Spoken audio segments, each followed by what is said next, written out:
Fħal qorim il-Prim Ministru reaġixxa għal dak li kien żvelat il-ħadd filgħodu brabta mal-iskandlu li fih involut ir-raġel tal-eks Ministru Giovanna De Bono. Kien ilhom sena jew aktar jafu bracket enormi li kien jinvolvi lir-raġel tal-eks Ministru ġewwa Għawdex. Joseph Muscat fisser kif meta affaċċat bil-fatti, is-Segretarju Ġenerali Nazzjonalista Chris Sajt prova jdur mal-lewża u jitfa' t-tort fuq il-Kunsill Lokali tal-Arp.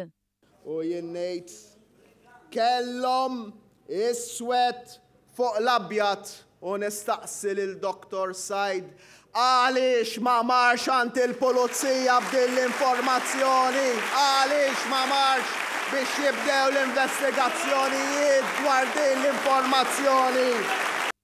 U fil-waqt li ma ħadu l-ebda azzjoni meta kellhom l-informazzjoni f'idejhom, Joseph Muscat spjega kif it-tmexxija nazzjonalista provat tfarfar ir-responsabbiltà billi titfadel l-ikraħ fuq dan il-gvern.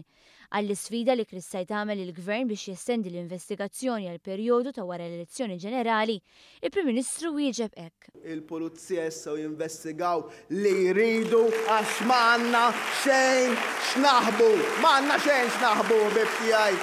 Dan kollu fi kliem il-Prim Ministru jkompli jikxef il-motiv wara l-emil tal-Partit Nazzjonalista li fi kwart ta' seklu baqa' qatt ma daħħal il-liġi tal-whistleblower u dik ta' tneħħija tal-preskrizzjoni fuq il-politiċi. Liġijiet li daħħal dan il-gvern fl-ewwel sena tiegħu u li huwa grazzi għalihom li qed isiru magħrufa dawn it-tip ta' skandli. Issa qed nifhem għaliex m'għamluhiex f'25 sena sħaħ. Issa qed nifhem.